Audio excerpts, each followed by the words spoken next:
Preview.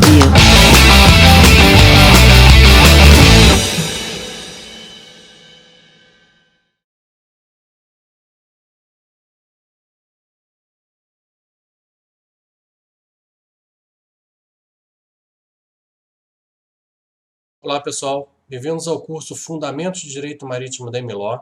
Meu nome é Leonardo Lopes, sou professor de Direito Penal e Processo.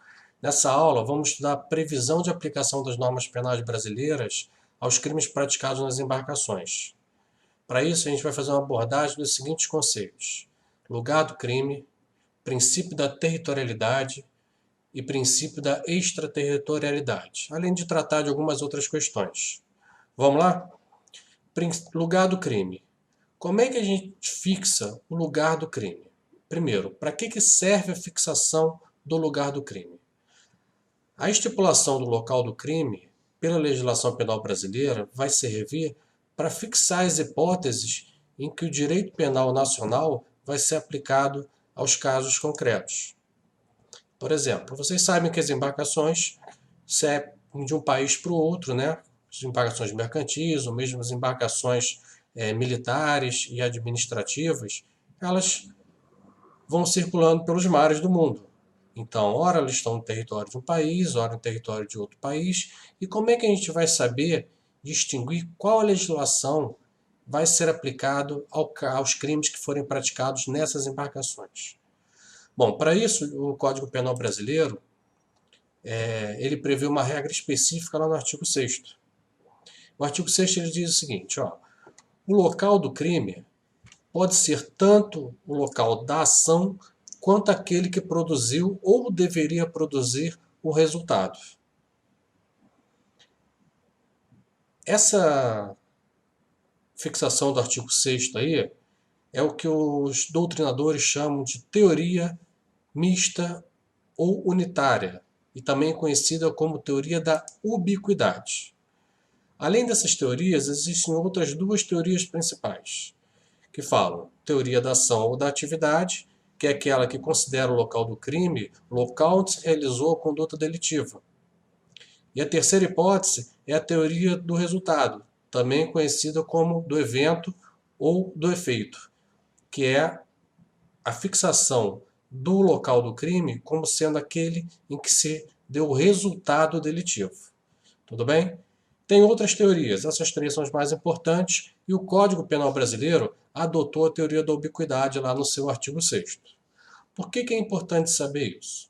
Porque a partir da definição do local em que se deu o crime, seja da ação ou do resultado, a gente vai poder verificar se aquele crime vai ser abrangido pela legislação do nosso país. Reparem, a gente tem que ficar atento que isso é diferente dos critérios de fixação de competência para julgamento. Os critérios de fixação de competência para julgamento são critérios processuais, que vai fixar qual vai ser o juízo que vai ser responsável para processar aquele crime e, eventualmente, proferir uma sentença. Esses critérios são de ordem processual e estão previstos lá no artigo 109, inciso 9 da Constituição, no artigo 70, 89 ou 90 do Código de Processo Penal, além de outras regrinhas mais. Esses critérios de fixação de competência não fazem parte do nosso estudo aqui. A gente só quer saber o local do crime para saber a legislação de que país vai ser aplicável. Tudo bem? Então voltamos lá para a regra da ubiquidade. Para a fixação do local do crime, é o local onde se deu a prática delitiva ou onde se consumou. A gente vai ter, para a fixação da legislação penal brasileira, a gente vai ter que agrupar esse conceito de local do crime com outros conceitos, com outros princípios, que são o princípio da territorialidade e o princípio da extraterritorialidade. Isso porque, lá pelo princípio da territorialidade, a gente sabe que a legislação penal brasileira vai ser aplicada aos crimes praticados no território nacional. Então a gente tem que saber o local do crime para saber se a ação ou resultado se deu dentro do território nacional, para fixação da aplicação da legislação penal brasileira ao caso concreto. E como é que a gente acha o princípio da territorialidade? O princípio da territorialidade está previsto lá no artigo 5º do Código Penal, que diz o seguinte, ó, a lei penal brasileira é aplicável aos crimes perpetrados em território nacional, salvo o disposto em tratados, convenções e regras de direito internacional. Então a gente tem algumas exceções, mas inicialmente a gente tem que saber que os crimes são perpetrados em território nacional. E para a gente saber isso, a gente tem que saber o que é o território nacional. Vamos definir o que é o território nacional? O que abrange o território nacional? Vamos lá. O território brasileiro, ele abrange dois pontos específicos, tá? A gente pode considerar o território brasileiro como efetivo ou real, ou também pode considerar o território nacional como um território por extensão, também chamado de flutuante, ou por ficção. Qual a diferença de um para o outro? Vamos lá. O território efetivo ou real, ele compreende o quê? A superfície terrestre, né, que vai ser o solo, o subsolo, as águas territoriais e o espaço aéreo correspondente. Já o território por expansão, por extensão, ficção ou flutuante, que é uma ficção jurídica, ele vai incluir as embarcações e as aeronaves. E aqui é bastante relevante para o nosso estudo, porque inclui aqui o objeto do nosso curso, que são as embarcações. Mas vamos ver, por definição, o que é esse espaço correspondente ao território, né? Primeiro, o que é a superfície terrestre? Ele engloba aquela área, né, de terras que está dentro do território nacional. E como é que a gente define quais são esses limites? A gente tem algumas regras internacionais para fixação desses limites. E aí vai depender das fronteiras entre os países. A gente precisa definir quais são as fronteiras. Como é que a gente faz isso? Tem diversos critérios, né? Uns são físicos, né? Outros são mais teóricos, mais abstratos. Mas como é que se dá a divisão em geral dos países? Os limites territoriais dos países podem se dar por montanhas, por exemplo. Só que a montanha não é reta, né? Num sentido específico para a gente saber a fronteira. E como é que a gente vai definir nessa hipótese? A hipótese das montanhas tem dois critérios. O primeiro critério que a gente chama de comeadas, ou seja, é o ponto mais alto daquela montanha que vai definir a divisão fronteiriça entre os países. Mas pode ser também que na cadeia dessas montanhas passe um rio. E aí o critério vai ser exatamente essa divisão de águas dos rios entre as montanhas. Tudo bem? Também pode ser que as fronteiras se deem não por cadeias de montanhas, mas por rios efetivamente. Pode ser que um rio divida um país do outro. E aí, nas hipóteses que seja um rio, como é que a gente vai analisar?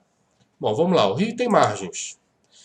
E aí existem diversas teorias, né? O primeiro critério para fixação dos limites territoriais com base nos rios é a equidistância entre as margens. Isso quer dizer que a divisão entre países vai dar na linha mediana entre as margens do rio. Esse é o primeiro critério. Outro critério, também conhecido, é o que a gente chama de Talweg. A Talweg é a linha imaginária que passa pela parte mais profunda desse rio. Então, essa linha imaginária que vai representar o limite entre os países. Mas pode ser que em algumas outras hipóteses o rio seja compartilhado entre os países. E aí ambos vão exercer soberania plena sobre toda a extensão de água desse rio. Tudo bem? E pode ser que a divisão entre países se dê por lagoas, como acontece, por exemplo, com a Bolívia e com o Peru. Nesse caso, em havendo lagoas ou lagos, os critérios vão ser os mesmos do rio.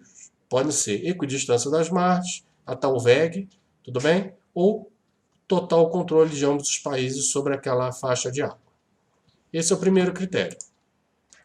O segundo critério, que também configura a extensão territorial, é o mar territorial. O que é isso? O mar territorial é o limite de 12 milhas náuticas ao longo da linha da costa. Tudo bem? E a gente vai considerar não só a faixa de água, mas também tudo que está no subsolo dela, tá? O leito e o subsolo. E como é que a gente faz a contagem dessas 12 milhas náuticas? A gente tem o que a gente chama de linha base da costa, que é o quê? Aquele momento em que o mar, né, na baixa mar, quando ele está mais baixo, vai encontrar com a faixa de terra daquele país. Esse ponto, a partir desse ponto que a gente vai considerar essas 12 milhas náuticas para a configuração do mar territorial.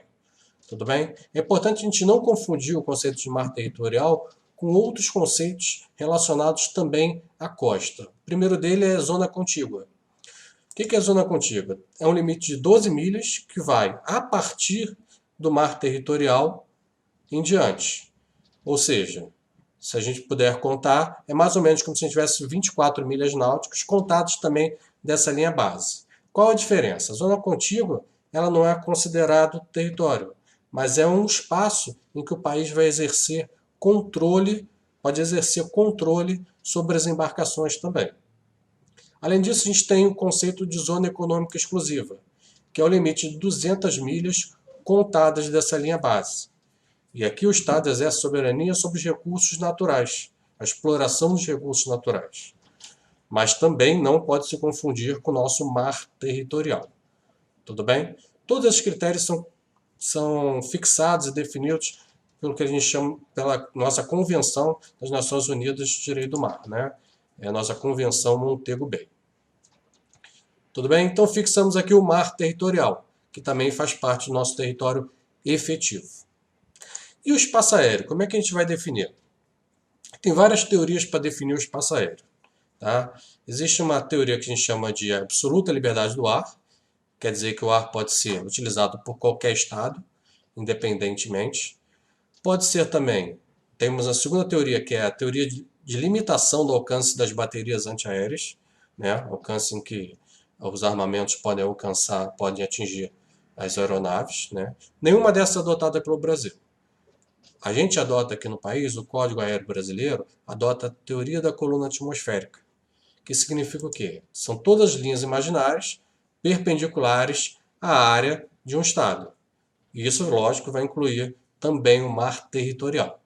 Então, até aquele limite de 12 milhas da linha base, toda essa coluna de ar que está no território e no mar fazem parte aí da nossa coluna aérea. Então, fazem parte também do território aéreo, do nosso espaço aéreo, né, na verdade. Tudo bem? Então, esse era o território efetivo. Mas, além disso, a gente falou que existe o território efetivo por ficção ou flutuante, que é um território bastante relevante para nossas relações penais, incluindo as embarcações. Por quê? Porque as embarcações fazem parte desse território flutuante por extensão ou por ficção. E as embarcações elas vão se dividir em duas espécies diferentes. Elas podem ser públicas ou privadas. Quais são as embarcações públicas? São aquelas embarcações militares, as polícias marítimas, eventualmente polícias alfandegárias, tá? Embarcações que estejam a serviço de chefe de Estado, representantes diplomáticos. Todas essas embarcações, independente de onde elas estejam, elas vão configurar o território nacional por extensão, ainda que elas estejam no porto de um outro país. Tudo bem? Então, por isso que é importante fixar essa diferença. E as embarcações privadas? Quais são elas? São aquelas embarcações mercantes, as embarcações de turismo. Como é que funcionam as regras de território para essas embarcações privadas? Vamos lá. Se essas embarcações privadas estiverem nos portos ou no mar territorial de um país, a legislação penal aplicável vai ser a legislação penal desse país, segundo a regra brasileira. Então, se o navio estrangeiro, privado estrangeiro, estiver no porto brasileiro ou dentro do mar territorial brasileiro e for cometido um crime, aqui vai ser aplicada a lei penal brasileira. Tudo bem? Se essa embarcação estiver em alto mar, vai ser aplicada a legislação penal da bandeira de origem dessa embarcação. Imagine que essa embarcação traga uma bandeira lá da Inglaterra e ela esteja em alto mar. Se o crime for praticado ali, dentro dessa embarcação, a legislação penal aplicável é a legislação penal inglesa e não a brasileira. Agora, a partir do momento que ela está num porto brasileiro, a gente aplica a legislação nacional. Tudo bem? Só tem uma exceção à aplicação da legislação penal brasileira quando essa embarcação está no mar territorial nacional. Veja, uma coisa é essa embarcação está no mar territorial nacional se encaminhando para um porto do Brasil. Outra coisa é essa embarcação estar passando pelo mar territorial brasileiro, mas com destino ao porto de um terceiro país. Imagine, por exemplo, o nosso exemplo aí do navio inglês que está passando pelo mar territorial brasileiro a caminho da Argentina. O artigo 17 da Convenção Montego Bay, ele traz um princípio que vai ser uma exceção à regra dessa territorialidade expandida aí do mar territorial. Chama o princípio da passagem inocente. O que significa isso? Significa que uma embarcação que esteja passando pelo mar territorial de um país, mas com destino a um terceiro país, não vai se sujeitar às regras daquele país em que está abrangido esse mar territorial. Logo, se eu tenho um navio inglês se encaminhando para a Argentina e passando pelo mar territorial brasileiro ocorre um crime, com base no princípio da passagem inocente, a regra penal aplicada não vai ser a regra brasileira. Tudo bem? Vai continuar valendo a regra do país da bandeira da embarcação. Isso é muito importante, que é uma exceção específica prevista lá no artigo 17 da Convenção Montego Bay. Tudo bem? Então fixamos aqui os limites territoriais efetivos e por extensão. Vamos ver agora os princípios da extraterritorialidade? O que diz o princípio da extraterritorialidade? Ele vai trazer algumas hipóteses específicas, que são exceções ao princípio da territorialidade, em que a legislação penal brasileira vai ser considerada aplicável mesmo nos casos em que a embarcação não esteja em território considerado nacional. Por que o Código Penal faz isso? Porque existem alguns crimes ou algumas pessoas afetadas por esses crimes em que a relevância é tal que o legislador penal brasileiro achou por bem ser punido pela lei penal brasileira. Tá? Então, vamos lá. Quais são as hipóteses de extraterritorialidade? Nós temos 3 tipos de extraterritorialidade. A extraterritorialidade incondicionada, a extraterritorialidade condicionada e a extraterritorialidade hipercondicionada. Vamos ver as diferenças. Vamos lá, a extraterritorialidade incondicionada está prevista lá no artigo 7º, inciso 1 do Código Penal. E o que ela difere das demais? Não existe nenhuma condição para aplicação da legislação penal brasileira.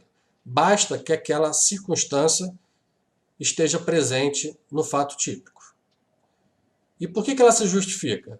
Porque os bens jurídicos que ela protege aí no artigo 7º, inciso 1, são de tal relevância que não tem por que você fixar nenhuma condição para aplicar a legislação penal brasileira. E quais são esses bens jurídicos? Vamos lá, está tudo lá no inciso 1. Ficam sujeitos à lei brasileira, embora cometidos no estrangeiro, os crimes contra a vida e liberdade do presidente da República, contra o patrimônio, a fé pública da União, do Distrito Federal, estados, territórios, município, de empresa pública, sociedade de economia mista, autarquia, fundação, ou instituída pelo poder público, ou ainda contra a administração pública por quem está a seu serviço, e por fim, nas hipóteses de crime de genocídio, tá? Se o agente for brasileiro ou domiciliado no Brasil.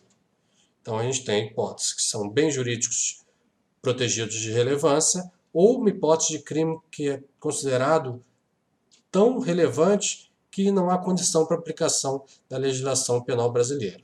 Tá? As hipóteses de genocídio, se o agente for brasileiro, tá bom? Ou se for domiciliado no Brasil. E aí o Código Penal traz uma regra para essas hipóteses de incondicionalidade que diz o seguinte, ainda que o agente tenha sido punido por legislação estrangeira, ele também poderá ser punido pela legislação brasileira. Tal a relevância dos bens jurídicos ou do crime praticado. Só que tem uma questão específica. Essa regra, se você lê ela de forma isolada, ela ofende um outro princípio do direito penal, que é o princípio do no bis in idem. Por quê? Porque se você punir um crime pelo qual ele já foi punido, ele está sendo punido 2 vezes. Ocorre aqui o bis in idem na hora de aplicação da pena. Para mitigar isso, os doutrinadores entendem que a gente tem que aplicar a regra do artigo 8º do Código Penal. Tá? O que diz o artigo 8º do Código Penal? Ó, a pena cumprida no estrangeiro atenua a pena imposta no Brasil pelo mesmo crime, quando diversas, ou nela é computada quando idênticas. Então, o que acontece aqui? Se houver uma pena diversa, a gente meio que afasta o que o indivíduo já cumpriu e ele só vai cumprir o restante da pena aplicada aqui no Brasil. Então, uma forma de mitigar esse parágrafo primeiro e fazer com que ele não ofenda o princípio nobis in idem, tá bom? Vamos lá. Segunda hipótese de extraterritorialidade é a extraterritorialidade condicionada. Ou seja, existem algumas condições específicas para a gente aplicar a legislação brasileira. Quais são elas? Elas estão presentes lá no artigo 7º, inciso 2, que diz o seguinte, ó, os crimes que por tratado ou convenção o Brasil se obrigou a reprimir, os crimes praticados por brasileiro e os crimes praticados em aeronave ou embarcações brasileiras, mercantes ou de propriedade privada, quando em território estrangeiro, e aí não sejam julgados. Olha que importância esse nosso item C aqui para o nosso estudo. A gente viu que se a embarcação for privada, pelo princípio da territorialidade, vai ser aplicada a legislação penal do local, do porto ou do mar territorial em que essa embarcação se encontra. Agora, imagine que essa embarcação brasileira esteja lá num porto na Itália e lá foi cometido um crime. A princípio, por ser uma embarcação privada, pelo princípio da territorialidade, não se aplica a regra brasileira. Mas se a Itália não julgar esse crime que foi praticado em embarcação privada, presente naquele território, aí o Brasil vai poder aplicar a legislação penal e julgar aquele crime. Tudo bem? É importante. Só vai aplicar a legislação penal se não for aplicada a legislação do país em que essa embarcação se encontrava, tá bom? É uma regra aí de afastamento da legislação brasileira. E tem que ser embarcações brasileiras também, lógico, né? Se for uma embarcação de bandeira estrangeira, vai aplicar a legislação daquela bandeira ou do país em que ela se encontra. Mas se for uma embarcação brasileira num país estrangeiro, aplica a regra do direito penal brasileiro se ele não for julgado naquele outro país. Tudo bem? E quais são as condições, já que ela é condicionada? O parágrafo 2º ele traz as condições que tem que se implementar para que a gente possa ter o processo e eventualmente punir o agente desse fato criminoso. Quais são essas condições? Vamos lá. Primeira condição, tem que entrar o agente no território nacional. Ele não vai ser julgado à distância, ele vai ter que estar no Brasil. Segundo, o fato tem que ser punível também no país em que foi praticado. Ora, se ele está num outro país e pratica um fato que é considerado atípico lá, ele não está ofendendo nenhuma regra. E por isso ele não foi julgado naquele país. Se não é uma ofensa à regra daquele país, ainda que seja previsto como crime aqui no Brasil, ele não vai ser punido. Tudo bem? Segundo, está o crime incluído entre aqueles pelos quais a lei penal brasileira autoriza extradição. Isso vai limitar ainda o âmbito de punibilidade desse crime. Quarta hipótese, não ter sido agente absolvido no estrangeiro ou não ter aí cumprido a pena. Tudo bem? Então, assim, se ele já cumpriu a pena lá, você não vai julgar ele aqui. E se ele foi absolvido lá, também não vai ser julgado aqui. Quinta hipótese é não ter sido agente perdoado no estrangeiro ou por outro motivo não estar extinta a punibilidade segundo a lei mais favorável. E aí vale tanto a lei brasileira quanto a lei estrangeira. Se for uma hipótese de extinção de punibilidade, você não vai processar e julgar esse indivíduo.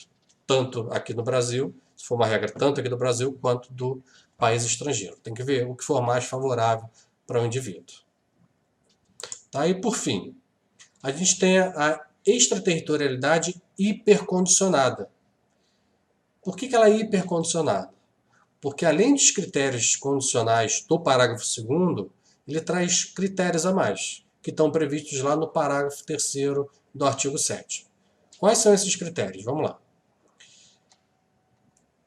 Ele diz o seguinte: a lei penal brasileira vai se aplicar também aos crimes cometidos por estrangeiro contra brasileiro, fora do Brasil, se reunida as condições previstas no parágrafo anterior, que é o parágrafo 2º, né, que a gente já viu, e, além disso, as seguintes questões. Não foi pedida ou foi negada a extradição. E segundo, tem que ter requisição do ministro da Justiça. Então, nessas duas hipóteses, além dos requisitos do parágrafo 2º, você vai ter que considerar eventual pedido ou não de extradição. E, além disso, ainda tem que ter a requisição do ministro da Justiça. Por isso que é hipercondicionado. Tem critérios condicionais a mais. Tudo bem? Gente, vamos fechar nossa aula por aqui, tá? Um grande abraço para vocês. Até a próxima com novos conteúdos.